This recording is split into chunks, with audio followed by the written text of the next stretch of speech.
Funding for this episode of Qué Pasa NJ with Carlos Medina has been provided by Horizon Blue Cross Blue Shield of New Jersey, the New Jersey Economic Development Authority, Hackensack Meridian Health, the Engineers Labor Employer Cooperative 825, PSENG, ROI, NJ Business Magazine. Hola familia, welcome back to Qué Pasa. It's officially summer, and we've got an exciting lineup today with three amazing Latinos making waves in New Jersey's communities and businesses. Joining us first is Navy veteran and New Jersey Assemblyman Julio Marenco from the 33rd Legislative District, trailblazing New Jersey Assembly member Alixon Collazos-Gill, and unstoppable businesswoman Gladys Vonglahn of Gladys Cleaning Service.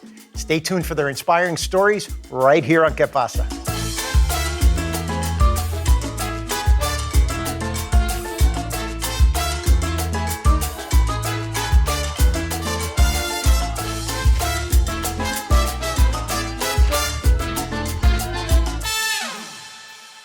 We start our episode with Assemblyman Julio Marenco of the 33rd Legislative District, a dedicated public servant and Navy veteran.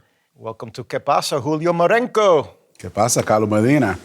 Thank you for joining us. Tell me a little bit about your family's immigration story. I understand your parents met in New York. My family story is only one made in the USA type because of their opposite Latino corners of the world. Okay. My mom's Dominican, small little town, Barahona, and my dad's in an even smaller town in San Vicente, or Salvadorians know how to say it, Zacatecoluca, El Salvador.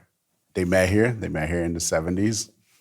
You know, they were here. Dad already decided this is where I'm coming for my next stage of my life. They were in their 20s, and and then they had a problem child. And that was me.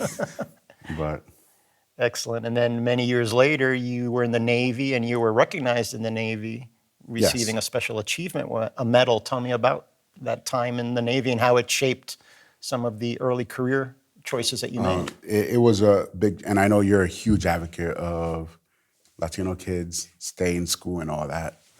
My parents, many of our parents, didn't know the system, and they don't know, and a lot of parents don't know that now, that, hey, you go to college, you ain't got to be the genius. Our parents always think you only go to college if you're smart. And I didn't know any better either, so joined the Navy because it was like, hey, I'm not going to be Einstein here. Princeton didn't come knocking on my door. So went off to the Navy and got stationed. Unbeknownst to me, I did not know I was going to get stationed, but got stationed on submarines. Had a very ambitious captain who put us in a lot of situations. And because of that, and because of fortitude, hard work, Latino hard work, I was commended at the end of my service with a Navy Achievement Medal, which is in peacetime very hard to get. You then ended up going to law school. Yes. After the Navy, got out, went to college, Montclair State University. Then went to law school, Seton Hall Law. Did that, and then after that went off into law and government. So tell me, in that role, running a department like Revenue and Finance, give me some of the scenarios in which you had challenges and overcame some hurdles. Again, being, you said 70,000 70,000 people, it's easily. a large municipality. It's a large, and on any given day, once you include all the visitors and all the businesses, it's an 80 to 90,000 person city. Because we do have, as you've been through North Bergen, it's a large corridor. We have the West Side Highway, all these huge industries are there. And we're always inviting more, so come on in, the water's fine.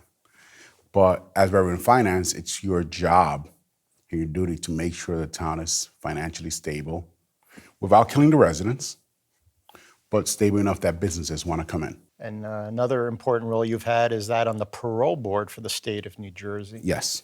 Tell me a little bit about that, because I'm intrigued also. You're really making decisions that are impacting individuals' lives. So tell me about that process and how you would handle some of these parole reviews. Governor Corzine nominated me, and Senate confirmed me years ago to be on the Parole Board, and then followed Christie renominated me, and then eventually Murphy before I came to this position. So I was on the Parole Board. The Parole Board, of course, the name says, they decide, in plain English, are you getting out of jail or you're not getting out of jail? And if you're in jail, it's not because you were behaving.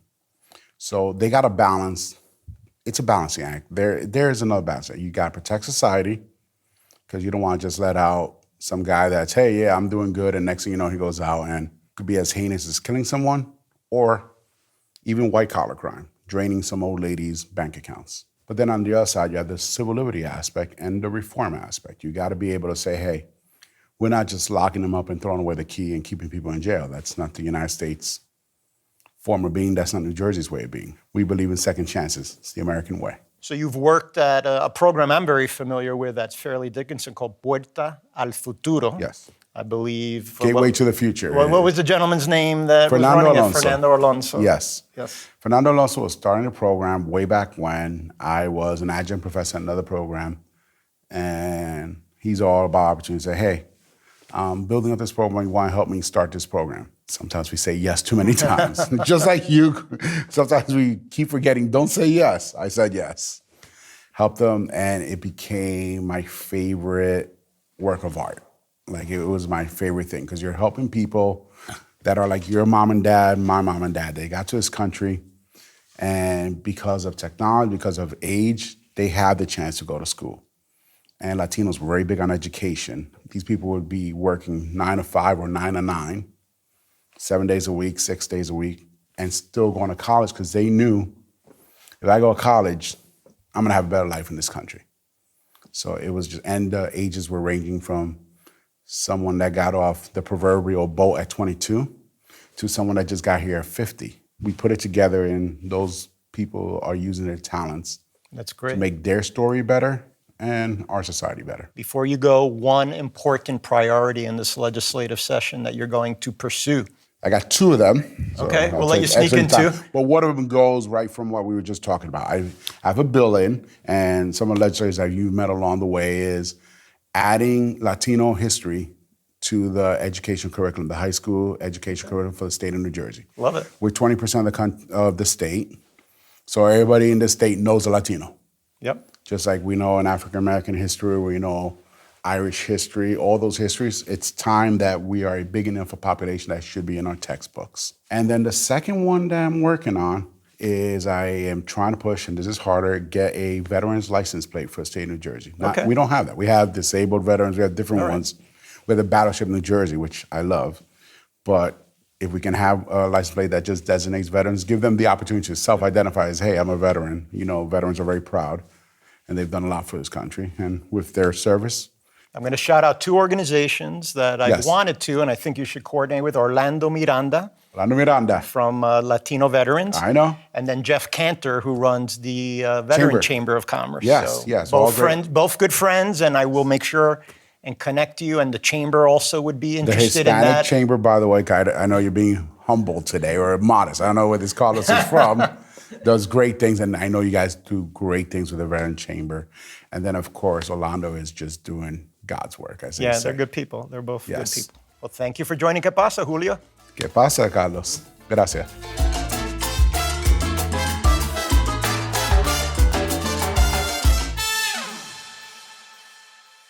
Our next guest, Alixon Collazos-Gill, made history as the first Colombian immigrant in New Jersey State Assembly, representing the 27th Legislative District.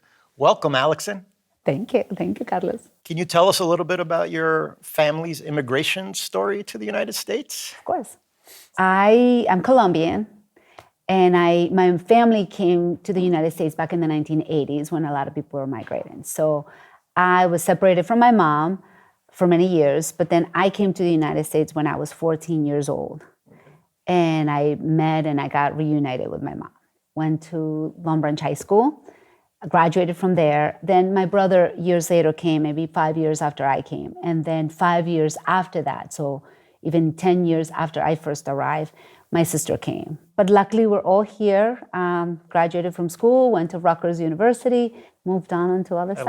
I love it. And now you're the first Colombiana to be in the New Jersey Assembly. Congratulations. Thank you, I am. How's the weight of that feel, carrying that torch as the first? It's a little intimidating because when people say it that way, then you just do remember that there is a responsibility that comes along with being the first one, and how people are going to perceive you or what the responsibility is.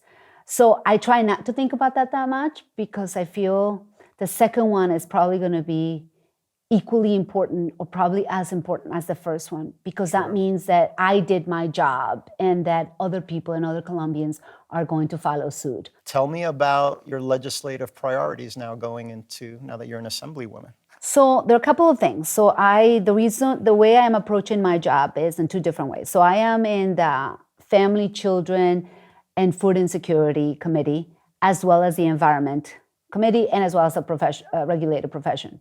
So one of my priorities in terms of my committees and in terms of what I care about is how can we speak about food insecurity, but how do we also talk about food waste? Because they are tied together.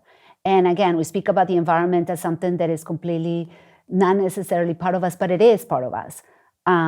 So that's kind of one of the big projects that I'm speaking about or working on, is how to talk about those two things that make sense. And yeah, food insecurity is a big, big issue, much bigger than we sometimes realize it. So when Governor Murphy first ran for governor, you were part of his team in charge of the Latino outreach. Tell me about that experience and in some way how it's prepared you for now your new role as an assembly person. I was the director of the Latino outreach program. At that point, Governor Murphy was not well known at all. I mean, he was just starting, he was not known in New Jersey, in the New Jersey political arena.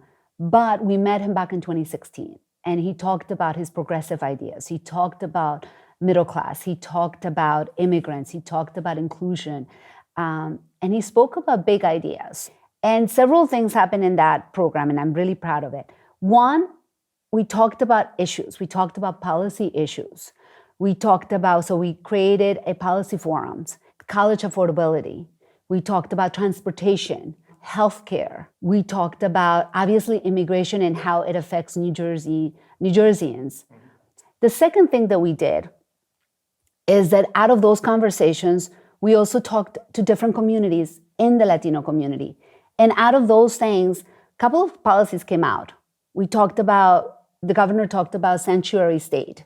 In 2016, 2017, there was a big fear in the United States with immigration. We may not remember that right now, but it was. So we talked about sanctuary states, which he implemented as soon as he became a governor.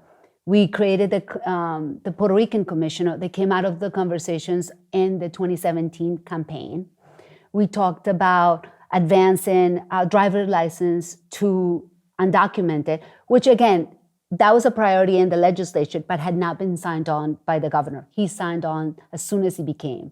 And in-state tuition for immigrants. So I'm really proud of the work that we did in 2017 because we talked about policies and we also promised that he was going to deliver. And again, personally, I'm extremely proud that he did deliver in those promises that I was part of. So we recently had a primary. Tell me about the upcoming general election. What does the Latino vote mean, and how do you anticipate the Latino vote coming out, getting that vote out to actually hit the button? We did have an interesting primary. We had 3 people of color on this campaign, and that was extremely important. We have Andy Kim, Patricia Campos Medina, and Larry Ham. Again, this is not your normal place. But what we learned from that campaign and from those elections is that Latinos do have a vote. I mean, we had a pretty unknown person come on the big stage, and she, I think, got 14-15% of the vote. And that means that Latinos are paying attention. So that means that we in New Jersey and the US, we need to get ready and we need to speak about Latino issues. And we need to make sure that they are part of those conversations at all times. So as a pioneer in the Colombian community, what do you foresee as some long-term strategies that you hope to implement in the legislature to help not only the Colombian community, but the Hispanic community and the general community as large, as you represent many different constituents? I am really excited about a couple of things that we're working on New Jersey and with the Latinos. So one of the things that we're speaking, that I'm personally involved is the Hispanic Research and Information Center, a institution that is located at the Newark Public Library that talks about Latino culture and history. And I think that's really important because we are putting the footprint as to where Latinos are in New Jersey, what they've done, what we're doing, and what we hope to continue to do. So that's one of my long-term goals, is let's make sure that this institution is as widely known as it should be. So as a Latina role model and Colombiana, tell me what you would tell our viewers, or they're dying to see folks that look like them on the screen. So here's your chance to impact them and give them some words of wisdom.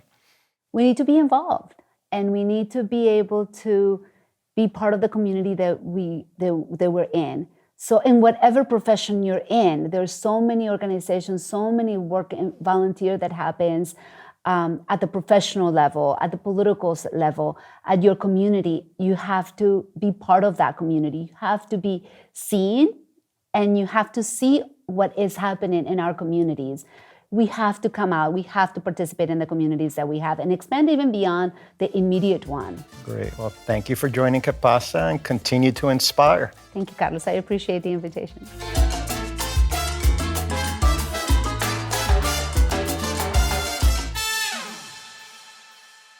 This next special small business segment is brought to you by Wells Fargo Bank. Thank you to Wells Fargo for sponsoring this segment. We get to meet Gladys Vonglahn, the powerhouse behind Gladys Cleaning Service. She built her business from the ground up and has earned countless awards, including the SBA Legacy Business Award. Bienvenido, Gladys, to Qué Pasa. Thank you so much for the invitation. Can you tell our viewers a little bit about your immigration story here to the tri-state area? Yeah, definitely. My story is very unusual. I decided to come to USA in 2001, and I came pretty much looking for my American dream. I want to become an entrepreneur. So I decided this one is going to be the best country that I can pursue my dream. I love it. So I decided to come. In the beginning, it was so difficult, so many obstacles, but I knew I had to work really hard. Excellent, excellent. You came here really not a lot of money, not a grasp of the language, and not necessarily any business experience. So what motivated you to take on that huge risk of becoming an entrepreneur in the cleaning field? I saw an opportunity. So I realized that I can do my business in the cleaning industry. But it was a challenge, with no English at all. I didn't have any experience. So I was learning through the process. But it was a challenge because I have to adapt, to a new culture, a new ways how to do business. And of course, I have to learn my English in a very hard way with my clients. And also, I didn't have access to capital. I was just arriving to a new country, so nobody knows me. I'm first generation, so I didn't have family to support me, no friends to support me, but I knew I can do it. What would you tell viewers were some of the crucial points that enabled you to get to the next step of having a company and having it succeed? Definitely, I use all my values that I came from my parents, from my family. They always told me, if you do the right things, good things is gonna come to your life. So I knew, working really hard. And at the end of the day, my clients, they're gonna give me the opportunity to grow, because they were more than a client, they became a family. So they were so happy with our business, and they recommend me, they refer me and other businesses. They give me even the opportunity, when we do the service, they pay me right away. So that's helped me a lot to have my cash flow and moving and investing in my own business. Tell me a little bit about the Statewide Hispanic Chamber. I know they have a program called LETS, Latina Entrepreneurship Training Series, which Wells Fargo is one of the major funders. Tell me the experience of having that program and the camaraderie and business to business. Yes, that was such a great experience for me, because before then I have this program available for me. I was working in the business. That means I was cleaning, I was buying the cleaning supplies, I was checking with my clients, sending invoice, I was driving, I was doing absolutely everything. And after this program, I understand that I have to delegate. If I really want to grow, if I want to go to the next step, I need to delegate. I need to stop, thinking just about me and start thinking as a company. It's the only way that you can grow. And of course, you need to have the right people on the right seat. So you recently won a big project cleaning the Newark airport. So tell me about that. Was that construction cleanup or was that general cleaning? Yes, we started 2 years ago in the new terminal, the Terminal A, the Newark airport. But I would like to mention that before we have the opportunity to work on the field, we have to need we need some preparation. I was working for 4 years doing networking, letting the primes know that I'm existing, that I'm a woman, I'm a minority, and I was prepared. I was able and willing to perform, in this project because it was a big project. So I still remember when they called me and they say, we have only a small project, it's $3,000. And I said, I want it because I knew that is going to be the open door for us. So after that, we start doing a lot of post-construction cleaning for the new terminal. And for me, it's a privilege, again, because every time when I fly or when my family or when my friends fly, they say, oh, I know this place is beautiful, and I know you clean it, you were here. So that is it's an amazing experience. And of course, we are working in another project as well in the Newark airport. I saw some pictures you had shared with us, and there was a picture with you with a hard hat and jeans, but you were the only female in the pre-bid walkthrough. Yes. Tell me about that experience. It has to be a little intimidating to have a room with Yes. 30 gentlemen and you're the only Yes. woman with a hard hat walking the site to give an estimate. That is very interesting because I know where I want to be and I'm fighting for my spots. Times are changing. Yep. And we have to change that, but we have to also prove that we are able. We are professionals, and we are taking this one very seriously because we have a lot of people behind us. They need to be employed, and we have to show that we can do the same thing. Once again, when they open the door for you, and then you can scale, little by little because they trust you. So recently, the disparity study came out. I was able to testify. Some folks from the statewide Hispanic Chamber were able to testify. What would you tell the legislators about that journey and how you're able to add value? It's not that you're trying to take away, you just want a seat at the table to be able to bid on projects. At the end of the day, more bidders should mean New Jersey will get better pricing. So we're not trying to increase taxpayer pay, we're trying to lower taxpayers by having a larger pool of contractors available to bid on state work. Yes. So tell our viewers a little bit about your experience and how you'll apply that. Yeah, definitely things are changing a lot. I started this process from 2018 when I decide, because this is a decision. You have to decide who is going to be your clients. So I decide I'm going to follow the money, and the money is in the government. Yep. And they buy everything, even things that you can not even think, they need it. And then definitely they're changing a lot of things because I remember in 2020, 2019, I was attending so many events, so many networking, so many seminars and workshops, but nothing happens. You request a meeting, with a person in charge, they never respond even an email. But now I think because they saw me, I'm very disciplined and perseverance, and they trying to do their best effort. And things definitely are changing. But once again, we have to be there. We have to be present. Because when I go to any outreach event, I see only a few Latinos, only a few people from color. And then when they set up the walkthrough, it's only me. Yeah. So as you mentioned, sometimes it can be intimidated. But for me, that makes me unique. Because I'm the only one. Exactly. That I'm woman and small and I'm different. They're never gonna forget my heavy accent. So that for me is something special. I love that. Last question, what advice would you give young entrepreneurs that are contemplating taking this huge risk? I know through perseverance and hard work, you've been very successful. What would you tell young entrepreneurs? Definitely you need to set up specific goals. All your employees, you are a leader. So as a leader in your company and your organization, you need to be very clear where you're going to go because your employees and your people and your team, they're going to just follow you. Wherever you decide to go, they're going to follow you. And also you have to communicate to your employees and your teamwork, what is the next goal? And be aware that is going to take time. And definitely in the state of New Jersey, in all states and in USA, there are a lot of resources for a no cost for the entrepreneur. Somebody have to pay, but as we pay taxes, we have access. So take advantage of that. Thank you and continue to be a role model. Thank you so much. Thank you. Thank you to Wells Fargo for sponsoring this segment. Ladies and gentlemen, that's a wrap for today's episode of Qué Pasa. Big thank you to our guest. Keep connected with us on Instagram, Facebook at Qué Pasa NJ.